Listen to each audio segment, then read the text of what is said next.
بك يا حبيب الله. الصلاة والسلام عليك يا سيدي يا محمد رسول الله صلی اللہ تعالی علیہ وآلہ وسلم. زمین تیری آسمان تیرے ہے، سب وجود و عدم کرم تیرا. جو تیرا کھا کر تیرے شکوے کرے یا رب، تعجب ہے کہ ان کر بھی رہے لطف و عدم کرم تیرا. میں رہوں یا نہ رہوں بس دل کی یہ تمنا ہے کہ دین محمد رہے اور عزت قرآن رہے. میرے نہایت واجب الاحترام عزیزان گرامی، دوستو، بزرگوں اور نوجوان ساتھیوں،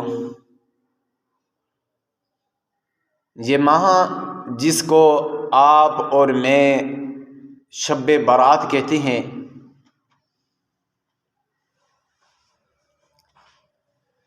قرآن مجید فرقان حمید کی چند آیات مبارکہ میں نے آپ لوگوں کے سامنے تلاوت کی ہیں. اللہ رب العزت کی پاک بارگاہ میں دعا ہے کہ اللہ رب العزت میرا پڑھنا، آپ سب لوگوں کا سننا، مل بیٹھنا اپنی پاک بارگاہ میں قبول و منظور فرمائے، اور اللہ رب العزت ہم سب کو سن کر اس پر عمل کرنے کی بھی توفیق عطا فرمائے. سورۃ الدخان دے اندر اللہ تعالی نے قرآن مجید فرقان حمید کے اندر ارشاد فرمایا، حامیم والکتاب المبین. حامیم حق واضح کرنے والی کتاب کی قسم، کیونکہ یہی ایک لا ریب کتاب ہے جس نے حق واضح ہی کر دیا. ہر ایک بات ہی آپ کو قرآن مجید فرقان حمید کے اندر ملے گی. حامیم والکتاب المبین، حامیم کے حق کو واضح کرنے والی کتاب کی قسم. انا انزلناہ فی لیلۃ مبارکۃ انا کنا منذرین. بے شک ہم نے اتارا ہے اسے ایک بابرکت رات میں. اللہ تعالی نے کہا کہ بے شک ہم نے اتارا کس کو؟ قرآن مجید فرقان حمید کو ایک بابرکت رات میں. امرا من عندنا انا کنا مرسلین رحمتا من ربک انہ هو السمیع العلیم. ہماری یہ شان ہے کہ ہم ہر وقت خبردار کر دیا کرتے ہیں. اللہ تعالی نے اسے ایک بابرکت رات میں، ہماری یہ شان ہے کہ اللہ تعالی نے کہا کہ ہم ہر وقت خبردار کر دیا کرتے ہیں. اسی رات میں فیصلہ کیا جاتا ہے کہ ہر اہم کام کا اور ہر حکم ہماری جانب سے صادر ہوتا ہے، اور ہم ہی کتاب اور رسول بھیجنے والے ہیں. سرپائے رحمت آپ کی رب کی طرف سے پیشکش وہی ہے جو سب کچھ سننے والا اور جاننے والا ہے. تو حضرت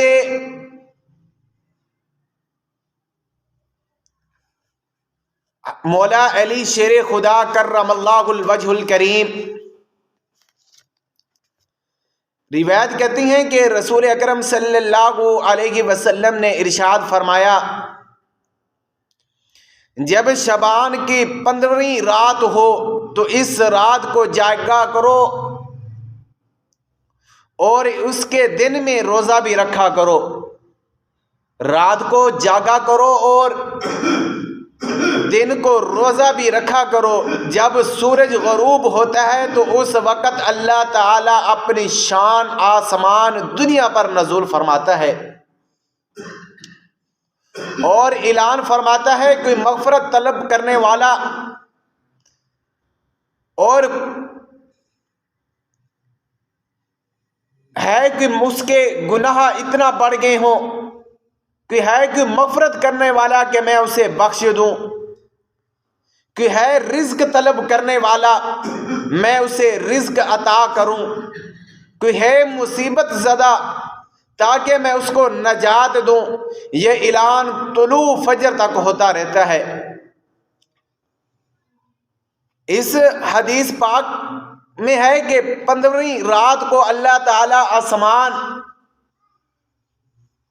دنیا کی طرف نزول فرماتا ہے کہ جیسے اس کی کبریائی کے لائق ہے، اور ارشاد فرماتا ہے کہ مغفرت مانگنے والا ہو، جس نے بخشش مانگنی ہو اس کو بخش دیا جائے، اور جو رزق مانگنے والا اسے رزق ملتا ہے۔ اور اللہ تعالیٰ اس رات میں ایسی عنایات عطا فرماتا ہے جس کا ہمیں علم ہی نہیں، یعنی اللہ تعالیٰ سے جو بھی مانگو گے اللہ تعالیٰ آپ کو وہی عطا فرمائے گا۔ میں یہاں پہ آپ لوگوں کے سامنے ایک حکایت پیش کرنا چاہتا ہوں کہ حضرت عیسیٰ علیہ السلام ایک پہاڑ پر تشریف لے گئے۔ حضرت عیسیٰ علیہ السلام ایک پہاڑ پر تشریف لے گئے، وہاں ایک سفید رنگ کا پتھر دیکھا۔ پتھر دیکھ کے آپ نے ملاحظہ فرمایا کہ آپ اس پتھر کی خوبصورتی پر حیران ہو رہے ہو اور اس کے ارد گرد گھومنے لگے ہو۔ اللہ تعالی نے وحی نازل فرمائی اور ارشاد فرمایا عیسیٰ علیہ السلام کو، کیا میں تمہیں اس سے عجیب و غریب چیز نہ دکھاؤں؟ اللہ تعالی نے حضرت عیسیٰ علیہ السلام کو کہا کہ ایک مرتبہ آپ پہاڑ پہ چلے گئے نا، حضرت عیسیٰ علیہ السلام ایک خوبصورت پتھر دیکھا۔ پتھر تو پتھر ہی ہوتا ہے، ہم بحر کے مری میں چلے جاتے ہیں یا کہیں اور پہ چلے جاتے ہیں گھومنے پھرنے کے لیے، وہاں پہ دیکھتے ہیں جی وہاں پہ خوبصورت پہاڑ ہیں، بہت ہی خوبصورت علاقہ ہے۔ حضرت عیسیٰ علیہ السلام نے ایک پتھر دیکھا تو حیران رہ گیا، تو اللہ تعالیٰ سے وحی نازل ہوئی، کہا کہ آپ اتنے پتھر کو دیکھ کر پریشان کیوں ہو رہے ہو؟ میں آپ کو اس سے بھی عجیب و غریب چیز نہ دکھاؤں؟ عرض کی کہ جی ہاں۔ اتنے میں وہ پتھر پھٹ گیا، اس کے اندر ایک بزرگ نظر آیا جن کے ہاتھ میں ایک سبز رنگ کا عصا تھا اور پاس ہی انگور کی بیل تھی جس کا میوہ بزرگ کھاتے رہے۔ جب وہ پتھر پھٹا تو اس کے اندر سے ایک بزرگ نکلا، بزرگ کہ اس ایک بیل تھی اور میوہ جو ساری جتنے دن بھی وہ بزرگ پتھر میں رہا، وہ پتھر اس کی میوہ جو تھا وہ خوراک تھی، تو بزرگ کھاتے رہے۔ حضرت عیسیٰ علیہ السلام نے اس بزرگ سے پوچھا یہاں عبادت کرتے ہو اور کتنی مدت گزر گئی ہے؟ اس نے کہا کہ میں 400 سال سے یہاں پر عبادت کر رہا ہوں۔ کس میں؟ پتھر میں 400 سال عبادت کر رہا ہوں۔ انسان کا ذہن کام نہیں کرتا، کیسے ہو سکتا ہے کہ پتھر کے اندر کہ وہ 400 سال عبادت کرتا رہے؟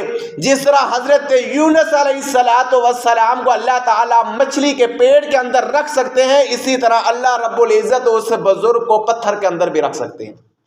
حضرت یونس علیہ السلام بھی مچھلی کے پیٹ میں تھے، مچھلی کے پیٹ میں زندہ بھی رہے، کھاتے پیتے بھی رہے، بحر بھی ہے۔ حضرت عیسیٰ علیہ السلام نے پوچھا آپ یہاں پہ عبادت کرتے ہوئے آپ کو کتنی مدت گزر چکی ہے؟ تو اس نے کہا کہ مجھے 400 سال سے یہاں پر عبادت کر رہا ہوں۔ یہ سن کر حضرت عیسیٰ علیہ السلام کہنے لگے اے پروردگار، اس سے افضل تو کوئی شخص نہ ہوگا۔ تو اللہ رب العزت نے جواب دیا کہ اے عیسیٰ علیہ السلام، میرے محبوب علیہ السلام کا امتی جو 15 شعبان کی رات کو 2 رکعت نفل ادا کرے گا تو اس شخص کے 2 رکعت نفل کا نماز کا ثواب جو ہے اس شخص کے 400 سال کی عبادت سے زیادہ ہے۔ ہم آج کے دور میں کہ شرلیاں، پٹاخے وغیرہ وغیرہ، یہ جسے ہم شب برات کہتے ہیں، ہم رب کی عبادت کی طرف نہیں آتے جی۔ بہر پٹاخے چلا رہی ہیں، اس میں لازمی نہیں کہ ہماری اولاد گناہ گار ہوگی، اس میں والدین بھی گناہ گار ہوں گے، کیونکہ اس کو اجازت دینے والے والدین ہیں، پیسہ اخراجات دینے والے والدین ہیں، لوگ ہمیں چاہیے کہ ہم اپنی اولاد کو عبادت کی طرف متوجہ کریں، بلکہ بہر ہم شور وغیرہ مچا رہے ہیں۔ تو اللہ رب العزت نے حضرت عیسیٰ علیہ السلام کو جواب دیا کہ عیسیٰ علیہ السلام، آپ نے تو یہ کہا ہے کہ 400 سال کہ یہ آدمی پتھر کے اندر عبادت کر رہا ہے، اس سے کوئی زیادہ آدمی، اس سے کوئی زیادہ نیک اور اس سے زیادہ کسی کی عبادت تو نہیں ہوگی۔ تو اللہ رب العزت نے کہا عیسیٰ علیہ السلام میرے نبی اکرم صلی اللہ علیہ وسلم کا امتی، جو شب برات کہ 15ویں رات کو 2 رکعت نماز نوافل، تہجد کا نہیں کہا، فرض کا نہیں کہا، واجب کا نہیں کہا، سنت کا نہیں کہا، بلکہ 2 رکعت نماز نوافل کا کہا ہے، جو پڑھے گا اس کی یہ 400 سال کی عبادت کم ہو جائے گی۔ میرے نبی اکرم صلی اللہ علیہ وسلم کی امت کی 2 رکعت نماز نوافل کی عبادت زیادہ ہو جائے گی۔ نبی اکرم صلی اللہ علیہ وسلم نے ارشاد فرمایا کہ 15ویں شعبان المعظم کو حضرت جبریل علیہ السلام میرے پاس آئے اور عرض کی محمد صلی اللہ علیہ وسلم اپنا سر مبارک آسمان کی طرف اٹھاؤ۔ تو میں نے پوچھا کہ یہ کون سی رات ہے جس میں اللہ رب العزت نے رحمت کے 300 دروازے کھول دیے ہیں؟ 300 دروازے اللہ رب العزت نے کھول دیے ہیں، سوائے مشرک، جادوگر، زانی، شرابی کے مسلمان کو بخش دیتا ہے۔ جبریل علیہ السلام نے عرض کی یہ شعبان المعظم کی جو 15ویں رات ہے وہ ہے۔ تو مالک بن دینار کی آپ سنتے بھی ہیں ان کے واقعات، مالک بن دینار کی توبہ کیسے قبول ہوئی؟ آپ نے جب توبہ کی اللہ رب العزت سے، مالک بن دینار کی وہ توبہ کیسے قبول ہوئی کہ ایک شخص نے حضرت مالک بن دینار رحمت اللہ علیہ سے اس توبہ کا سبب دریافت کیا تو آپ نے ارشاد فرمایا کہ میں شراب پینے کا عادی تھا۔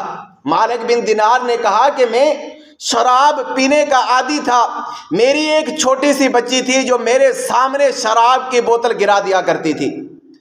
تو جب وہ 2 سال کی ہوئی تو وہ وفات پا گئی، جس کی وجہ سے مجھے بہت بڑا صدمہ پہنچا، ایک بیٹی کی وجہ سے کہ مجھے بہت بڑا ہی صدمہ پہنچا۔ تو جب وہ 2 سال کی ہوئی تو وہ اس دنیا سے چلی گئی۔ تو 15واں شعبان کی رات میں نے خواب میں دیکھا کہ قیامت قائم ہوگی، ایک بہت بڑا اسدہ جو ہے وہ میرے پیچھے آ رہا ہے اور اس کا منہ بھی کھلا ہوا ہے اور منہ میں سے آگ نکل رہی ہے۔ تو میں نے بھاگنا جو ہے وہ شروع کر دیا۔ پھر مجھے آگے ایک نیک بزرگ سامنے آیا تو میں نے تھوڑا سا اس کا سہارا سمجھ کر ان سے کہا کہ مجھے اس سام سے جو ہے وہ آپ بچا لیں تو اللہ تعالیٰ تمہیں ہر نقصان سے بچا لے گا۔ تو اس نے بھی مجھے انکار کر دیا، کہا کہ میں آپ کو نہیں بچا سکتا، کس لیے کہ میں ضعیف ہوں، کمزور ہوں، میں تمہیں کیسے بچا سکتا ہوں؟ آپ آگے جائیں کہ شاید والی بات ہے کہ آگے اللہ تعالیٰ آپ کی نجات کا ذریعہ بنا دے کہ آپ کہیں سے آگے جا کے بچ جائیں، کوئی اور آپ کو آدمی مل جائے۔ مالک بن دینار رحمت اللہ علیہ فرماتی ہیں کہ میں آگے سے دوڑتا رہا، آخر کار میں پہاڑ پر چڑھ گیا۔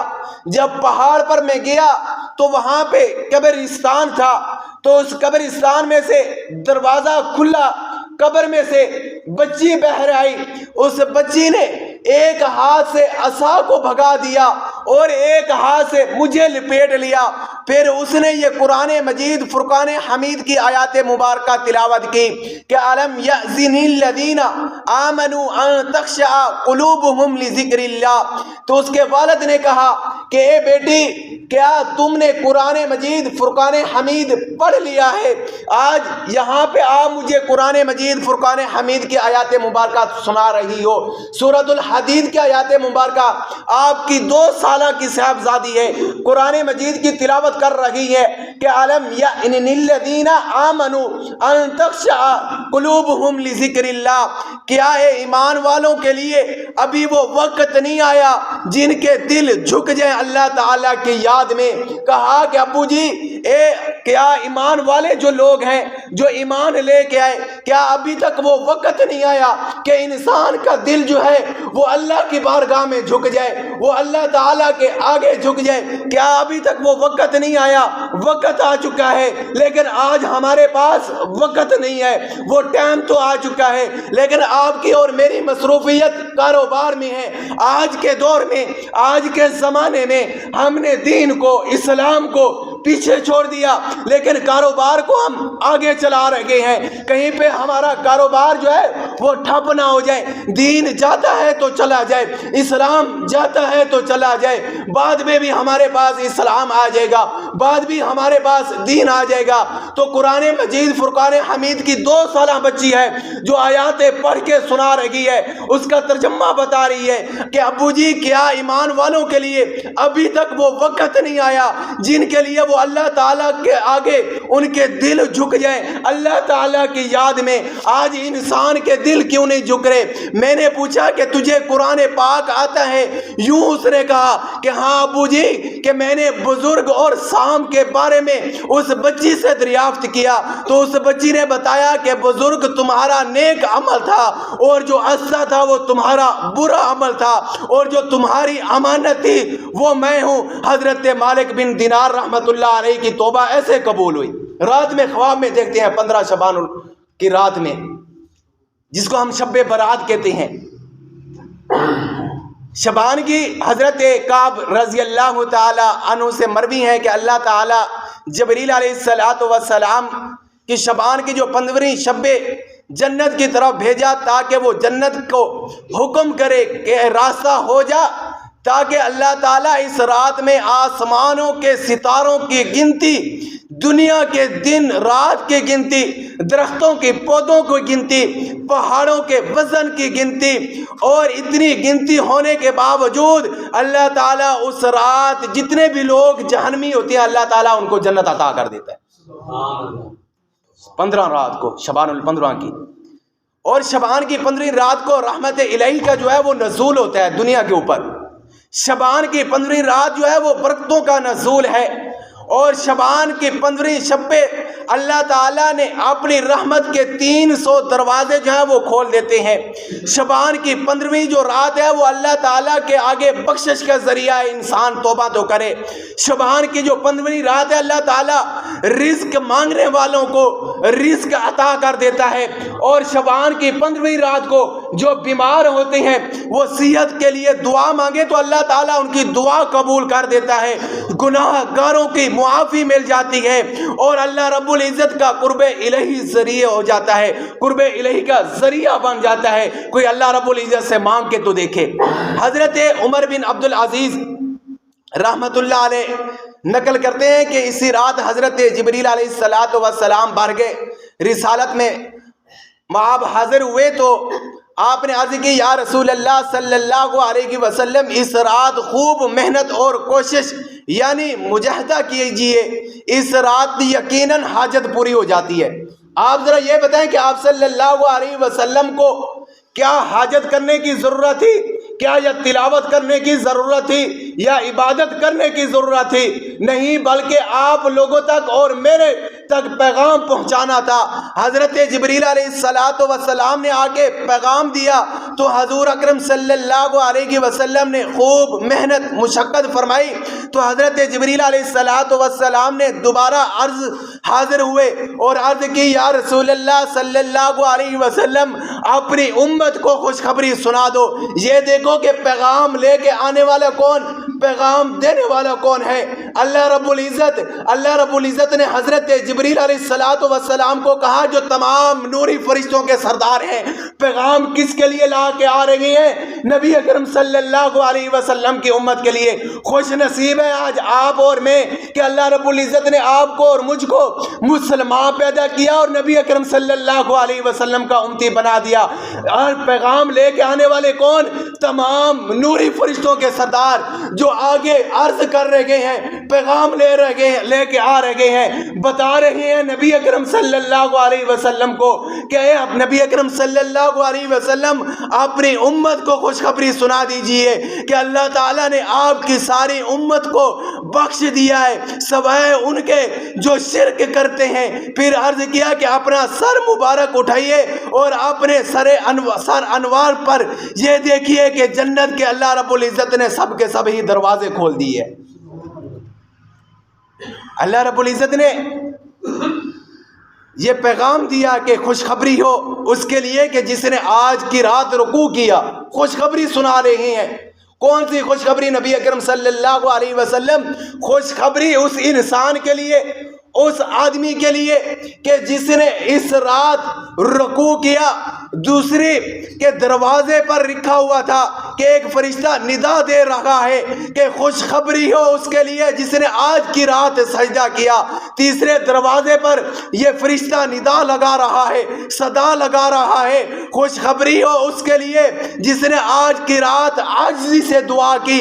یہ نہیں کہ انسان اپنے لیے دعا کرے، اپنے مومن مسلمان کے بھائی کے لیے دعا نہ کرے، انسان اپنے لیے دعا کرے کہ یا اللہ کہ مجھے بخش دے اگرچہ میں نے گناہ کیے۔ نہیں، اگرچہ آپ اپنے لیے دعا کر رہے ہو۔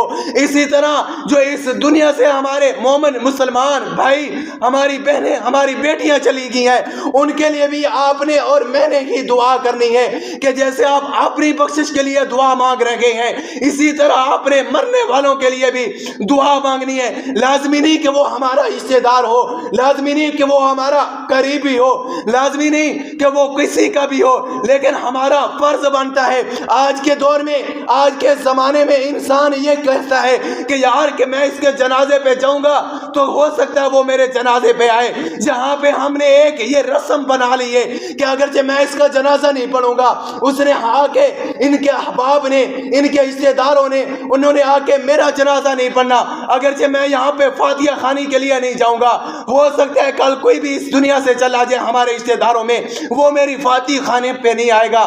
ایسا نہیں ہے، اگرچہ آپ نے جا کے جنازہ پڑھنا ہے، اپنے ثواب کے لیے پڑھنا ہے، اگرچہ آپ نے کلخانی پہ جانا ہے تو اپنے احصال ثواب کے لیے جانا ہے، آپ نے اپنی دنیا آخرت سنوارنے کے لیے جانا ہے۔ تو میں بات کر رہا تھا کہ ایک تیسرے دروازے پر ایک فرشتہ صدا لگا رہا ہے کہ خوشخبری ہو اس کے لیے کہ جس نے آج کی رات عاجزی سے دعا کی، اللہ تعالیٰ سے توبہ کی۔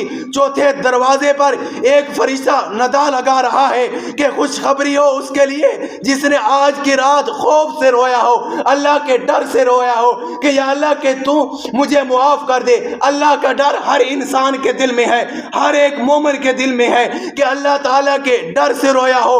پانچویں دروازے پر ایک فرشتہ پکار رہا ہے کہ خوشخبری ہو اس کے لیے کہ جس نے آج کی رات نیک عمل کیا ہو۔ چھٹے دروازے پر ایک فرشتہ آواز لگا رہا ہے کہ آج کی رات کوئی سوال کرنے والا ہو اللہ تعالیٰ اسے عطا کر دے گا، کوئی مانگنے والا تو ہو رب سے مانگے تو صحیح، رب اسے عطا کر دے گا۔ چھٹے دروازے پر ہے کہ کوئی بے روزگار ہے تو وہ رزق مانگے، کوئی بے اولاد ہے تو وہ اولاد مانگے، کوئی گناہ گار ہے تو وہ بخشش کی دعا مانگے، کوئی اس دنیا سے چلا گیا تو اس کی بخشش کی دعا مانگے، اگرچہ کوئی شرابی ہے تو وہ کوئی زانی ہے، کوئی چغل خور ہے، کوئی غیبت ہے، وہ اللہ تعالیٰ سے دعا مانگے تو صحیح، اللہ تعالیٰ اس کی دعا کیسے قبول کرتے ہیں۔ چھٹے دروازے پر ایک فرشتہ صدا لگا رہا ہے، آج کی رات کوئی بھی ہو سوال کرنے والا اللہ تعالیٰ اسے عطا کر دے گا۔ ساتویں دروازے پر ایک فرشتہ صدا بلند کر رہا ہے، کوئی ہے بخش طلب کرنے والا اللہ تعالیٰ اسے بخش دے گا،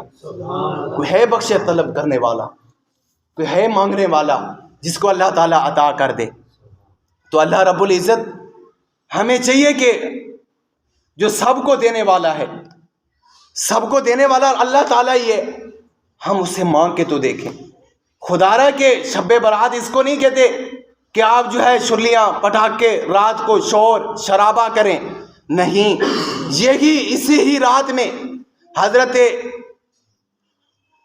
عطا بن یاسر رضی اللہ تعالی عنہ روایت کرتے ہیں کہ جب شعبان کی پہلی تاریخ ہوتی ہے نا تو مالک الموت کے لیے ایک صفحہ لکھا جاتا ہے، اس صفحے پہ اس کا نام لکھا جاتا ہے جو اس سال سے آئندہ سال تک مرنے والا، یعنی 15 شعبان سے 15 شعبان تک، اور بے شک آدمی عورت سے نکاح کرتا ہے اور مکان بناتا ہے اور باغ اگاتا ہے، ظلم کرتا ہے، برائیاں کرتا ہے، حالانکہ اس کے نام زندوں میں شمار نہیں ہوتا۔ شعبان المعظم کی 15ویں رات میں یہ اللہ رب العزت حکم فرماتا ہے کہ فیہا یفرق کل امر حکیم، اسی رات میں اللہ تعالیٰ فیصلہ کرتا ہے کہ ہر اہم کام، امام جو بھی کام کرنے والا ہو، اسی رات کی 15ویں شعبان کی رات میں اللہ تعالیٰ وہ کرتے ہیں۔ چاہے انسان کی مرنے سے آدھے سال تک، پچھلے سال تک انسان کے جو بھی کام ہوتے ہیں اسی سال میں لکھے جاتے ہیں، اسی رات کو، 15ویں رات کو۔ تو اس سے بہتر نہیں کہ ہم اس 15ویں رات کو کہ اللہ رب العزت سے اپنے گناہوں کی طلب کریں، ہم گناہوں سے معافی مانگے۔ آگے پیچھے بھی تو ہم بہر وقت گزار دیتے ہیں، پورا سال ہوتا ہے نا ہمارے پاس گھومنے پھرنے کے لیے، ایک رات خدا را کہ رب سے مانگ کے تو دیکھیں، رب کے آگے جھک جائیں۔ انسانوں کے آگے تو ہم نے بہت جھکے ہیں، انسانوں کے آگے ہم تو جھک گئے ہیں، لیکن کبھی رب کے آگے جھک کے تو دیکھیں اللہ رب العزت ہمیں عطا کیسے کرتا ہے۔ رب سے مانگ کے تو دیکھیں۔ جس دور پہ نازاں تھی دنیا اب ہم وہ زمانہ بھول گئے، جس دور پہ نازاں تھی دنیا اب ہم وہ زمانہ بھول گئے، اوروں کو جگانا یاد رہا، خود ہوش میں آنا بھول گئے۔ اذان تو اب بھی ہوتی ہے مسجد کی فضا میں اے انور، جس ضرب سے دل ہل جاتے تھے وہ ضرب لگانا بھول گئے۔ منہ دیکھ لیا آئینے میں پر داغ نہ دیکھا سینے میں، منہ دیکھ لیا آئینے میں پر داغ نہ دیکھا سینے میں، دل ایسے لگایا جینے میں کہ مرنے کو مسلمان بھول گیا، دل ایسے لگایا جینے میں کہ مرنے کو مسلمان بھول گیا۔ اللہ رب العزت کی پاک بارگاہ میں دعا ہے کہ اللہ رب العزت ہم سب کو عمل کرنے کی توفیق عطا فرمائے۔ وما علیہ الا البلاغ المبین۔ جن حضرات نے سنتے ادا کرنی ہے وہ سنتے ادا کریں۔